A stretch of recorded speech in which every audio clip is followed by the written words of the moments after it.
Warahmatullahi wabarakatuh.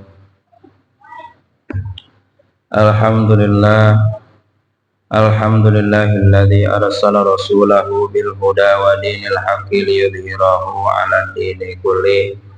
Asyhadu an la ilaha illallah wahdahu la syarika lah wa asyhadu anna Muhammadan abduhu wa rasuluhu la nabiyya ba'dah. Allahumma shalli ala sayyidina Muhammad wa ala ali sayyidina Muhammad amma ba'du. Faqad qala Allah ta'ala fil Qur'anil azim a'udzu billahi minasyaitonir rajim bismillahirrahmanirrahim. Qala rabbi shrah li sadri wa yassir li amri wahlul 'uqdatam min lisani yafqahu qawli. Rabbi shrah li sadri wa yassir li amri wahlul 'uqdatam min lisani yafqahu qawli. Pertama-tama marilah kita panjatkan puji serta syukur kita kehadirat Allah Subhanahu wa taala atas segala limpahan nikmat yang Allah berikan kepada kita, terutama yaitu nikmat iman, nikmat Islam, nikmat sehat, nikmat panjang umur, juga nikmat kesempatan. Sehingga alhamdulillah dengan nikmat-nikmat tersebut pada malam hari ini kita masih dapat hadir di majelis ilmu dalam rangka yaitu thalabul ilmi. Mudah-mudahan ilmu yang kita tuntut senantiasa dijadikan oleh Allah Subhanahu wa taala ilmu yang bermanfaat, yang bisa diamalkan di dalam kehidupan kita sehari-hari, dan harapan kita mudah-mudahan duduknya kita di majelis ilmu menjadikan wasilah sebab Allah Subhanahu wa taala menurunkan rahmat maghfirahnya kepada kita, sehingga keluar dari majelis ini benar-benar dosa-dosa kita diampuni oleh Allah. Segala hajat kita senantiasa dikabulkan oleh Allah Subhanahu wa taala, dan segala urusan-urusan kita, baik urusan rumah tangga, urusan dunia, urusan akhirat, mudah-mudahan usaha semuanya diselesaikan oleh Allah Subhanahu wa taala. Amin ya Allah ya rabbal alamin. Putra dan putri kita mudah-mudahan dijadikan putra dan putri yang saleh dan salehah. Salawat teriring salam semoga tercurah ruahkan kepada junjungan kita yaitu Habibana wa Syafi'ana wa Maulana Muhammad sallallahu alaihi wasallam, kepada segenap keluarganya, para sahabatnya, para tabi'in-tabi'atnya, kita selaku umatnya. Mudah-mudahan oleh Allah Subhanahu wa taala nanti dikumpulkan di hari kiamat bersama Nabi sallallahu alaihi wasallam, yaitu di dalam surganya Allah Subhanahu wa taala. Para bapak-bapak jamaah taklim yang dirahmati Allah Subhanahu wa taala, pada malam hari ini alhamdulillah kita tetap istiqomah di dalam kebaikan. Mudah-mudahan ini menjadikan catatan amal soleh kita, amal baik kita, dan Allah Subhanahu wa taala senantiasa memberikan limpahan pahala kepada kita, dan juga menjadikan hujah buat kita nanti di hadapan Allah Subhanahu wa taala. Adapun materi kita pada malam hari ini melanjutkan dari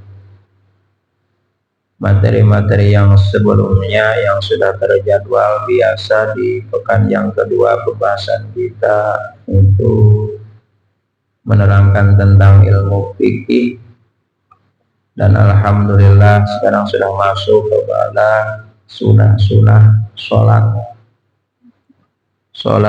sunnah ya, yang dilaksanakan, yang mengikuti kepada sholat sunnah, yang mengikuti kepada sholat fardu.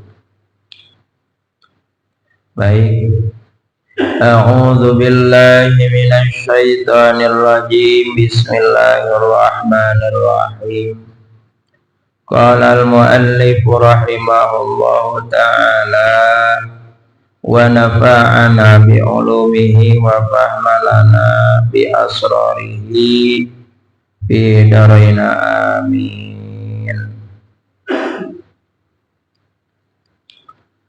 Warratibul mu'akkidu min dzalika kullihi asyru raka'atin Salat sunnah rawatib yang muakkadah. Artinya muakkadah itu yang sangat dianjurkan. Min dzalika, di antara yang tersebut seluruhnya adalah asru rakaatin, 10 rakaat. Rak'atani qabla subhi, 2 rakaat sebelum subuh. Wa rak'atani qabla dhuhri, dan 2 rakaat sebelum lohor.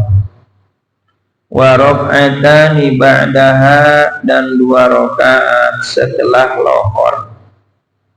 Wa rak'atani ba'dal maghrib, 2 rakaat setelah maghrib. Wa rak'atani ba'dal isya, dan 2 rakaat setelah isya. Wa thalathu nawafila muakkadatun ghairu tabi'atin lil faraid. Ada 3 sholat sunnah yang lain yang sangat dianjurkan dan bukan termasuk rawatib. Ahadwa sholatul lail, yang pertama sholat malam. Wa naflul mutlaki, dan sholat sunnah mutlak. Fil laili, wa naflul mutlaki fil laili afdalu min naflil mutlaki fin nahari. Dan sholat sunnah mutlak fil laili dilaksanakan di malam hari, afdalu itu lebih utama min naflil mutlaki, daripada sholat sunnah mutlak yang dilaksanakan di siang hari. Wa naflu wasatul laili afdalu summa akhiruhu afdalu. Wa naflu, dan sholat sunnah di tengah malam itu afdalu, summa akhiruhu, kemudian di akhir malam afdalu, itu lebih utama. Wa hadza, dan ini berlaku liman qasamal laila aflatan, untuk orang yang membagi malam menjadi 3 bagian. Mas, kembali Pak.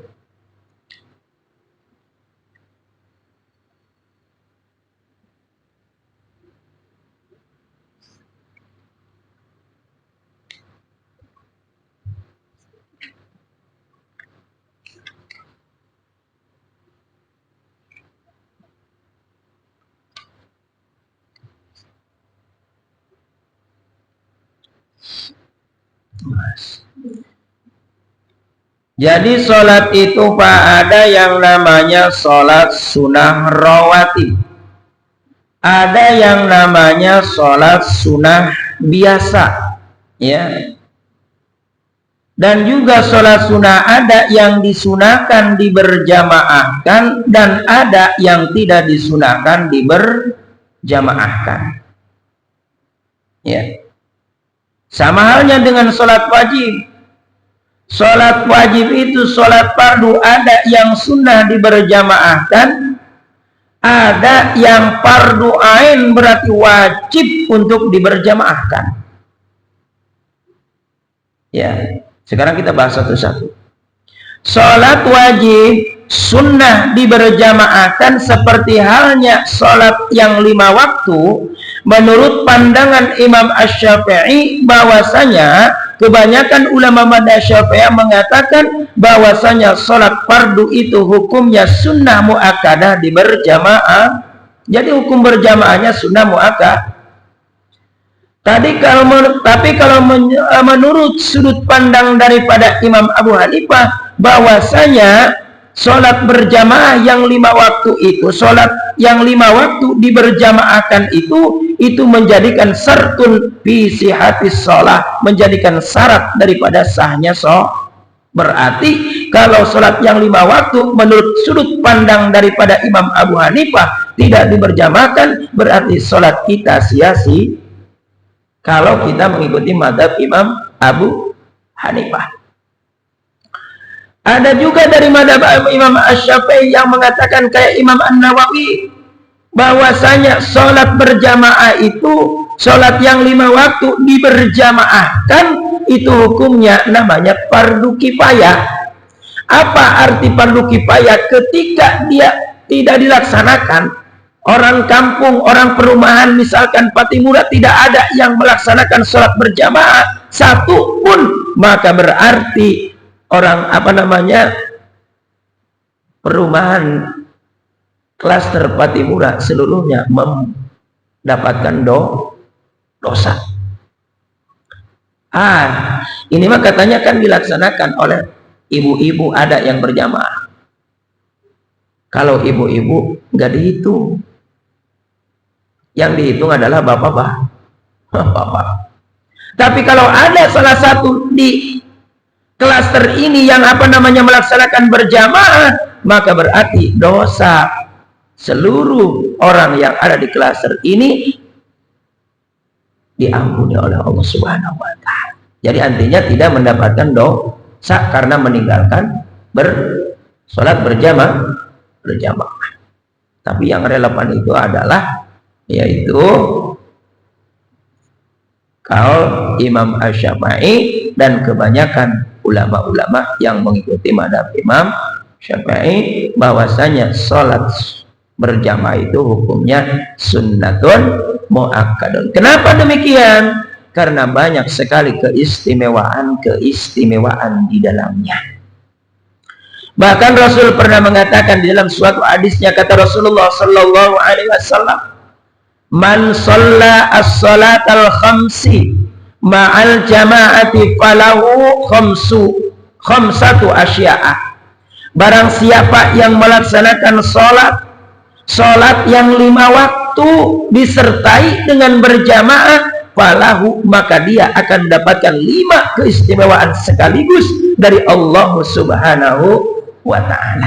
Mana? Yang pertama, la yusibu fakrun fid dunya, maka dia tidak akan mengalami kefakiran di alam dunia. Yang dimaksud menurut sudut pandang agama, yang dimaksud fakir di situ adalah bukan dia tidak punya harta, akan tetapi dia tidak diberi selalu diberikan ketenangan hatinya oleh Allah, diberikan keluasan, diberikan kedamaian, sehingga hatinya itu diberikan keluasan, ketenangan oleh Allah Subhanahu wa Ta'ala, sekalipun dia tidak punya harta. Itu yang pertama. Lalu yang kedua, yarfa'ullahu ta'ala anhu adzabal qabri. Yang kedua, nanti ketika dia dimasukkan ke alam kubur, maka dia akan diangkat siksa kuburnya oleh Allah Subhanahu wa Ta'ala. Kalau kita menjaga sholat yang 5 waktu secara konsisten dilaksanakan dengan berjamaah setiap waktu.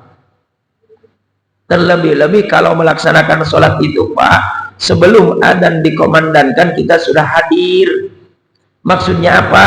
Karena kita mengejar nantinya ketika orang yang konsisten begitu, maka insya Allah di hari kiamat ketika dipanggil oleh Allah Subhanahu wa Ta'ala, dia dalam keadaan badannya bercahaya melebihi cahaya matahari. Kita makan kagak ya, giliran udah koma, tuh cahayanya kayak itu mah kicak-kicak ya, kunang-kunang. Oh, udah komat, Pak. Ya Allah. Cahayanya kayak kunang-kunang. Kadang nyala, kadang kagak tuh, ya. Lalu yang ketiga, keistimewaan yang ketiga kata Rasulullah sallallahu alaihi wasallam, Jadi Allah Subhanahu wa taala akan berikan catatan amalan yang baik. Ya. Wa kitabuhu biyaminihi. Allah Subhanahu wa taala akan mencatat amalan yang baik. Dalam artian apa, Pak? Dalam artian ketika dia mau melakukan perbuatan yang dilarang oleh Allah. Perbuatan maksiat, perbuatan zalim, maka dia akan dijaga oleh Allah Subhanahu wa taala. Justru dia akan digiring oleh Allah Subhanahu wa taala, diberikan petunjuk agar meninggalkan perbuatan-perbuatan tersebut dan ditunjukkan oleh Allah untuk melakukan amal-amal yang baik. Karena ketika kita mau melaksanakan maksiat kagak jadi, berarti kita dapat pahala, Pak.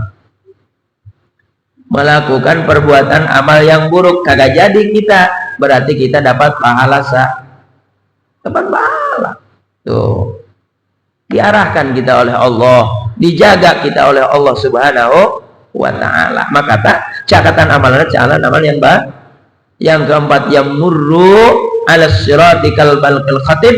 Ketika melewati jembatan siratal mustaqim, itu kalbalqil khatib, seperti kilat yang menyala, tidak lelah dan tidak merasa lelah. Ya. Tuh, yang terakhir, yudkhiluhullahu ta'ala al-jannata bila hisabin wala adzabin. Dimasukkan ke dalam surga oleh Allah tanpa dibebani dengan hisab dan itu. Makanya kita jaga sholat yang 5 waktu berjamaah. Walaupun kedudukannya kita menganggap sunnah muakkadah, tapi kalau konsisten dijaga, maka insya Allah kita akan mendapatkan beberapa keistimewaan daripada Allah. Tidak mengalami kefakiran kita, Pak. Tuh. Nah, itu sama tuh dengan sholat sunnah. Sholat sunnah itu ada yang sunnah diberjamaahkan dan ada yang tidak sunnah diberjamaahkan. Contoh yang tidak disunnah berjamaahkan itu adalah sholat rawatib. Sholat rawatib itu terbagi dua, ada yang muakkadah dan juga ada yang ghair muakkadah, Pak. Ya. Kalau muakkadah itu berarti ditekankan, dianjurkan, ditekankan, harus dilaksanakan. Yang muakkadah di sini tercatat bahwasanya ada 10, ya. Waratibul muakkadu fi dzalika kullihi asru rakaatin. Salat sunnah rawatib itu salat sunnah yang ikut-ikutan bersama fardu. Itu namanya salat rawatib. Salat sunnah rawatib. Salat sunnah rawatib itu adalah salat yang paling utama di antara salat sunnah. Mana? Yang pertama 2 rakaat qabla sebelum subuh. Ya. Banyak yang mengatakan bahwa salat sunnah fajar katanya. Begitu ya. Itu yang muakkadahnya 2 rakaat. Dan sholat sunnah subuh itu, Pak, itu ada yang mengatakan begini, kalau sholat subuh itu kan gak ada ba'diyah, adanya qobliyah. Alangkah relevannya kalau misalkan kita mengatakan jangan sholat qobliyah subuh, usolinya itu usoli sunatas subhi, ya, maksudnya enggak dipakai qobliyahnya. Bukan istilahnya kagak boleh, bukan. Ya, untuk apa? Untuk menyelaraskan. Kenapa? Karena sholat subuh itu tidak ada ba'di. Kalau misalkan qobliyah berarti harus ada ba'diyah. Tapi bukan berarti qobliyahnya bukan berarti tidak boleh, bukan. Boleh, silakan. Mau pakai qobliyah silakan, tidak mau pakai qobliyah juga silakan. Alangkah baiknya kalau tidak disertakan qobli. Kenapa? Karena kita melaksanakan sholat subuh itu tidak ada ba'diyah. Berarti bagaimana usolinya? Usolli sunatas subhi raka'ataini lillahi ta'ala. Oh, baru dengar, saya mau gini aja, usolli sunatan qobliyatan subhi raka'ataini lillahi ta'ala. Silakan, nggak ada yang salah, ya. Dan kita untuk menyelaraskan gitu, ya, karena setiap ada qobliyah pasti ba'diyah. Sedangkan ini kagak ada, ya. Makanya usolli sunatas subhi raka'ataini mustaqbilal kiblat apa Ka'bah? Kiblat Ka'bah ya. Oh, itu niat di dalam hati kita. Kalau konsisten kita jaga, ketika kita sholat 2 rakaat sebelum subuh, Pak, ya, maka pahalanya itu dunia seisi. Konsisten, Pak. Terus. Bahkan para ulama menganjurkan kepada kita setelah kita melaksanakan sholat 2 rakaat, sholat sunnah subuh, ya, kita duduk, niat i'tikaf, kita duduk, baca Ya Hayyu Ya Qayyum La Ilaha Illa Anta. Berapa? 33 kali atau 100 kali. Tuh. Setelah itu beres 100 kali, kita baca lagi. Subhanallah wa bihamdi subhanal azim astagfirullah, subhanallah wa bihamdi subhanal azim astagfirullah, subhanallah wa bihamdi subhanal azim astagfirullah. Baca 100 kali. Insya Allah kita akan mendapatkan limpahan pahala daripada Allah, bahkan melebihi daripada dunia seisinya. Setelah itu baru komandang diiqomah yang melaksanakan sholat fardu. Adapun setelah sholat subuh, maka kita hukumnya makruh tahrim melaksanakan sholat sunnah mutlak. Awas, sholat sunnah mutlak haram. Ya. Lalu bagaimana pertanyaan yang begini, Ustaz? Semalam saya ketika enggak melaksanakan sholat isya. Enggak melaksanakan sholat isya, ketiduran apa? Lupa, lah nggak disengaja aja, malas nggak melaksanakan sholat isya, tidur aja, pas subuh sholat isya, kan wajib itu disegerakan kodoknya. Kenapa? Karena meninggalkannya tidak ada uzur, bukan ketiduran dan bukan lupa, berarti harus segerakan. Maka untuk kodok yang seperti ini, maka boleh dilaksanakan setelah sholat subuh, sekalipun itu waktunya tahrim. Akan tetapi karena ini lebih menjaga kita, juga kalau tidak disegerakan itu hukumnya haram, maka kita lebih baik mendahulukan kodok setelah sholat subuh. Segerakan itu wajib disegerakan.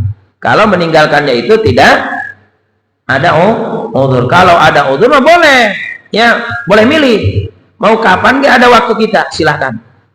Kalau yang ada contoh ketiduran atau lupa, tuh awas.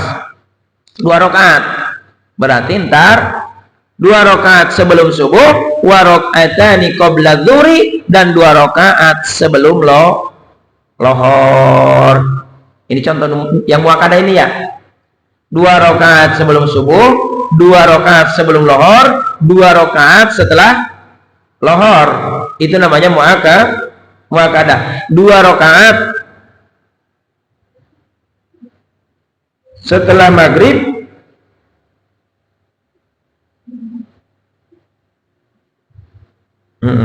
dan 2 rakaat setelah isya. 2 rakaat setelah maghrib dan 2 rakaat setelah isya. Sebenarnya ada 2 lagi, yaitu 2 rakaat sebelum asar.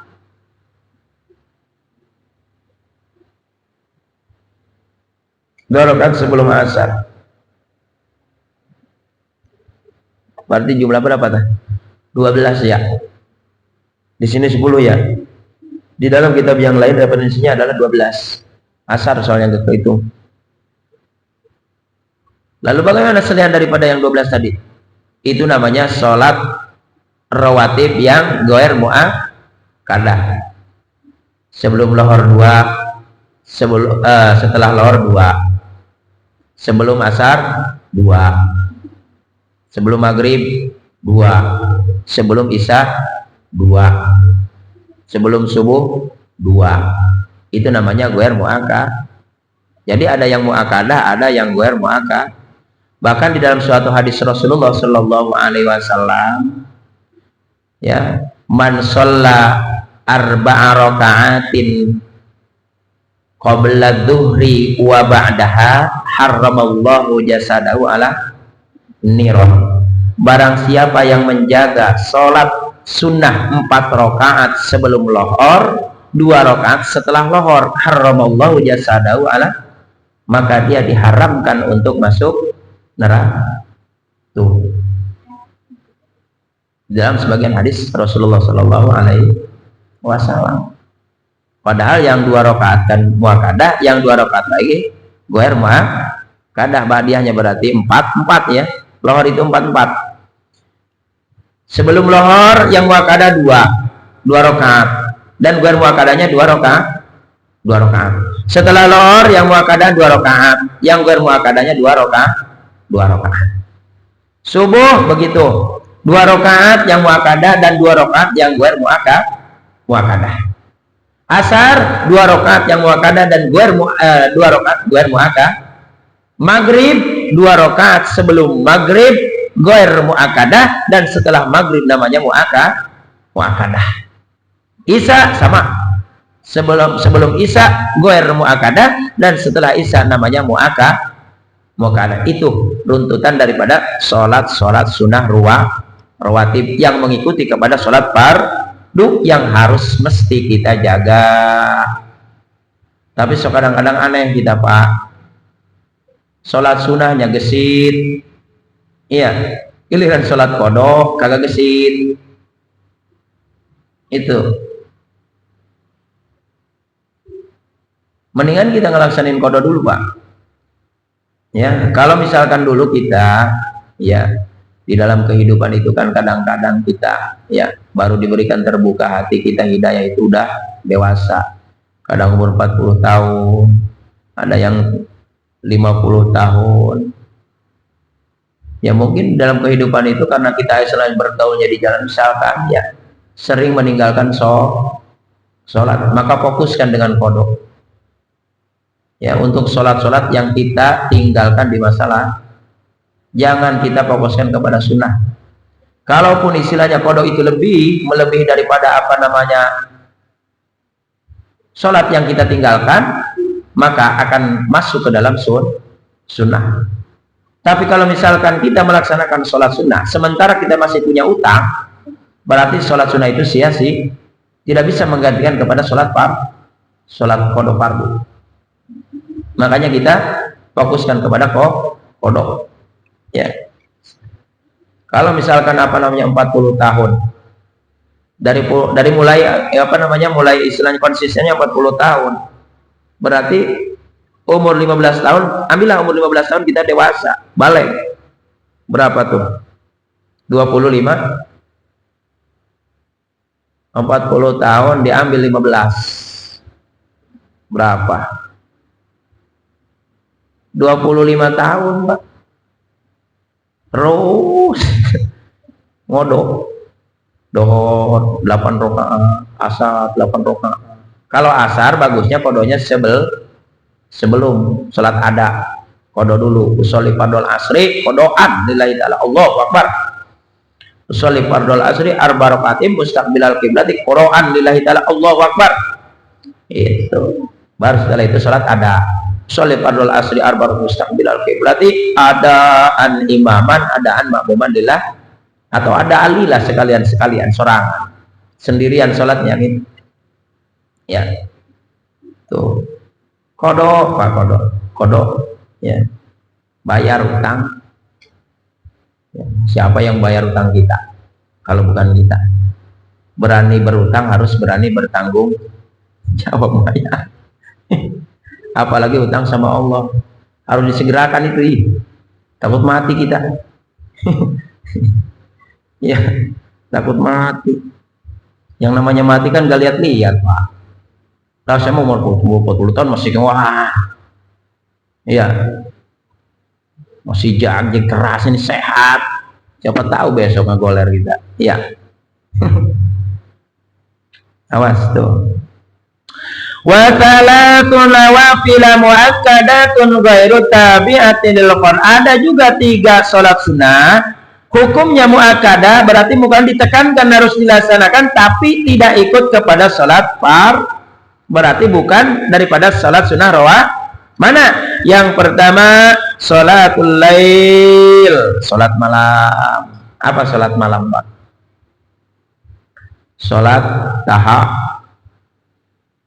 tahajud, sholatul lail, tahajud, atau sholat mutlak aja udah.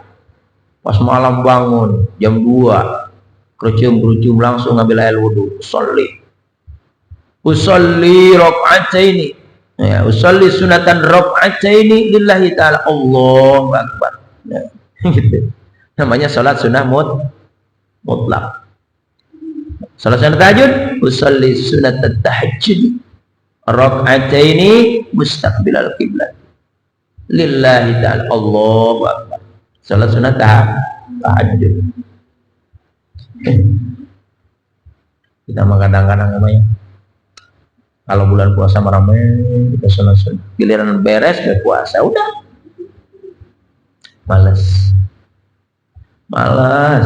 banyak malasnya, banyak ngantuknya, ya, banyak kesibukannya, sibuk kita.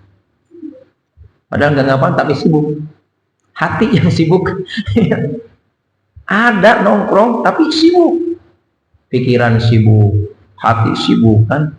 Sehingga kita lupa ibadah. Awas. Yang pertama adalah sholatul lail wa naflul mutlaq fil lail afdalu min naflil mutlaq fil nahari. Salat sunah mutlak itu tidak mencewak waktu. Sholat sunnah mutlak tidak mempunyai waktu, kalau dilaksanakan di malam hari itu pahalanya lebih utama, kedudukannya lebih utama daripada dilaksanakan di siang hari. Itu sholat sunnah mutlak, ya.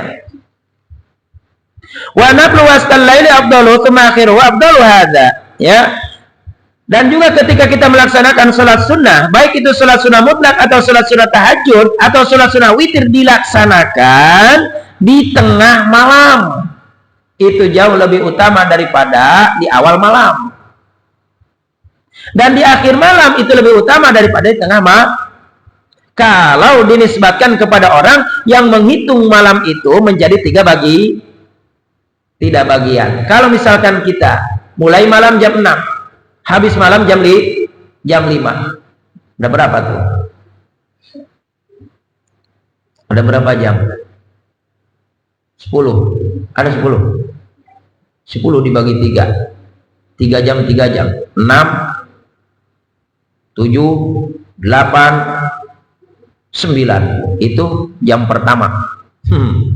Jam kedua 11, 12, 1 nih, 2 itu jam kedua, 3, 4, 5, segini nih berarti itu jam 2 udah termasuk malam sepertiga malam udah jam 2 tuh, setengah 3 tuh, sepertiga baru sampai jam 1 itu waktu yang kedua.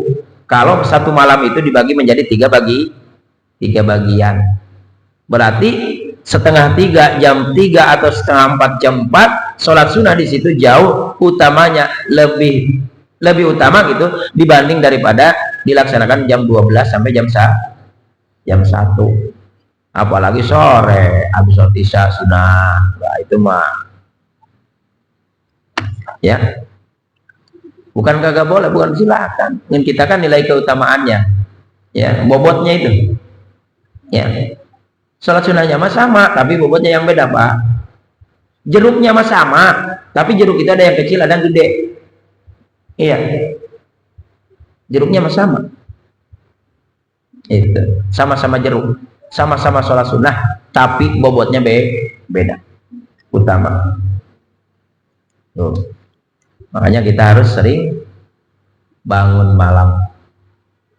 Ketika kita sering bangun malam, insya Allah, ya, sholat sunnah di situ kita bermunajat, karena termasuk salah satu sa'atul ijabah adalah qiyamul lail, atau saat malam, tengah malam, sepertiga malam, ya.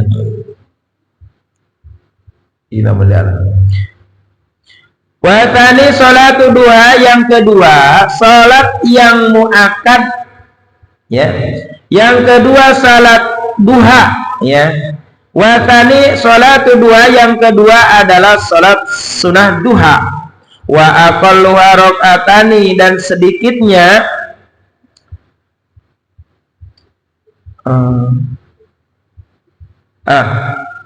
wa aqalluha rakaatani, dan minimalnya sholat sunnah duha itu rakaatani adalah 2 rakaat. Wa aktsaruha sinta asarota rakaatan, dan maksimalnya 12 rakaat. Wa waktuha, dan waktu sholat duha mirtifa'i syamsi, dimulai daripada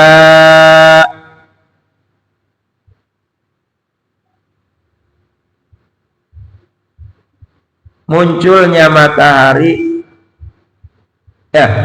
dan dimulai daripada naiknya matahari ila zawaliha, sampai tergelincir, sebagaimana dikatakan Imam An-Nawawi di dalam kitab Tahqiq dan Syarah kitab Muhazzam. Awas, lalu apa? Yang kedua, sholat yang mu'akkadah, sholat sunnah yang mu'akkadah selain daripada sholat rawatib adalah sholat sunnah dua. Yang tadi sholat sunnah mutlak, sholat sunnah lain, sholat malam ya. Yang tadi sholat yang dimaksud sholat malam itu sholat tahajud, ya, sholat tahajud. Yang kedua adalah sholat duha. Karena Rasulullah Shallallahu Alaihi Wasallam sebelum beliau mendapatkan mandat untuk melaksanakan sholat yang 5 waktu, terlebih dahulu Rasulullah Shallallahu Alaihi Wasallam melaksanakan sholat dalam sehari semalam adalah 2 kali. Yang pertama sholat lail, yang kedua sholat di siang hari. Sholat lailnya adalah sholat tahajud, sholat di siang harinya adalah sholat duha. Wajib bagi Rasulullah, tapi sunnah bagi umatnya. Itu Pak. Nah, yang kedua adalah sholat sunnah dua. Sholat sunnah dua minimalnya 2 rakaat.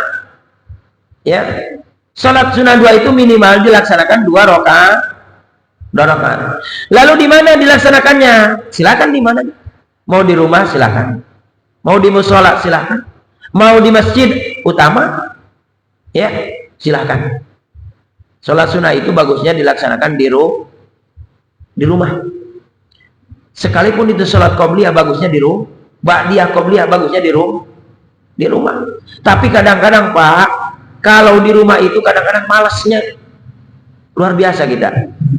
Iya. Tapi kalau misalkan masuk kita ke masjid, ada yang sholat qobliyah kan sambil nunggu imam, iya, sambil nunggu qomat, daripada kita bengong, mendingan kita sholat sunnah. Tuh. Ini sholat sunnah. Nah, sholat sunnah dua nih. 2 rakaat. Ya. 2 rakaat konsisten, Pak, 2 rakaat. Ya. Tiap hari 2 rakaat. Oh, saya mah enggak 2 rakaat lah, udah ada peningkatan ini. Ya. Mau ditingkatkan sholat sunnah 2-nya. Katanya sholat sunnah 2 itu kalau rajin sholat sunnah 2, maka Allah akan mengirimkan rizki min haitsu la yahtasib, rizki yang tidak disangka. Tapi kita bukan berarti sholat duha pengen rizki, bukan, rizki mau udah ditentukan oleh Allah. Kita mah sholat sunnah baik. Ya, ini mau giliran istilahnya kita baca klik, malas sholat sunnah, baca klik mulu. Iya, gitu. Ya, itu makan Pak, 2 rakaat, dan banyaknya itu adalah 12 rakaat. Ada yang mengatakan 8 rakaat. Kita ambil pertengahan. Kalau 8 berat, 12 berat. Kalau 2 rakaat ngirit banget kita, ya 4 deh, 6 dah, itu silahkan. Berarti ngambil pertengahan. Adapun awal waktunya ketika waktu suruk itu berarti munculnya matahari. Ketika matahari sudah angkat ke atas, mengangkat sedikit, ya, sedikit mengangkat, maka itu berarti udah waktu duha. Tidak lama dari waktu suruk, tidak lama. Ya. Sampai mana? Sampai nanti ketika matahari sebelum tergelincir ke arah sebelah barat. Berarti sedikit sebelum datangnya waktu lohor. Berarti jam 11 masih ada, Pak. Sholat sunnah duha, waktu duha itu jam 11 masih ada. Bahkan jam 11 lewat seperempat masih ada. Maksudnya di waktu-waktu yang lain. Kalau di waktu Jumat mah, di hari Jumat nggak ada waktu tahrim, nggak ada. Kenapa? Karena ketika matahari tergelincir, berarti di situ kita habis waktu duha, dinyatakan itu waktu tahrim. Karena kita bersiap untuk melaksanakan memasuki waktu tahrim itu. Haram kita melaksanakan sholat sunnah mutlak di situ. Sampai datangnya masuknya waktu lohor sebentar itu. Ya. Gitu. Nah. Jadi waktu fin irtifai samsi ila zawaliha kama qalahu An-Nawawi fi Tahqiq wa Syarhil Muhadzabi, seperti yang telah dikatakan oleh Imam An-Nawawi yaitu dalam kitabnya At-Tahqiq dan juga di dalam syarah kitab Al-Muhadzab, kitab-kitab gede ya. Assalamualaikum. Itu. Tapi di dalam kitab-kitab yang lain kan aksarnya itu ada yang mengatakan 8 katanya. Salat sunnah duha, ada yang mengatakan 12. Nah, bagaimana kalau misalkan kita mau nambah, saya mau 14, mau 16, nggak jadi. Mau udah aksarnya 12, ditambah 14, lah 12-nya jadi apa itu? Jadi salat sunnah mutlak. Itu. Jadi baik salat sunnah mutlak mah, Pak. Ya, jangan khawatir. Salat sunnah mutlak mah jadi baik. Karena paling sedikit sholat itu 1 rakaat, sholat sunnah mutlak. Usolli rakaataini lillahi ta'ala, jadi 1 rakaat doang. Witir 1 rakaat ya. Akal witir 1 rakaat. Tuh. Nah, baru sampai situ nih. Ya, dikarenakan waktu Isya, kita cuma sampai di sini. Mudah-mudahan kita bisa menjaga sholat sunnah kita, sekalipun sunnah, tapi insya Allah pahalanya oleh Allah dilipat gandakan, insya Allah. Jangan dilihat sunnahnya, yang dilihat apa? Yang menyuruhnya, yang menganjurkannya, yaitu Allah dan Rasulnya. Kan kita ati'ullah wa ati'ur Rasul ya. Mudah-mudahan kita selalu diberikan kemudahan oleh Allah Subhanahu wa taala di dalam menjalankan perintah Allah dan anjuran Rasulullah sallallahu alaihi wasallam, dan selalu istiqomah di dalam amal soleh, di dalam kebaikan. Itu saja yang bisa disampaikan, kurang lebihnya mohon maaf. Wabillahi taufiq wal hidayah. Wassalamualaikum warahmatullahi wabarakatuh.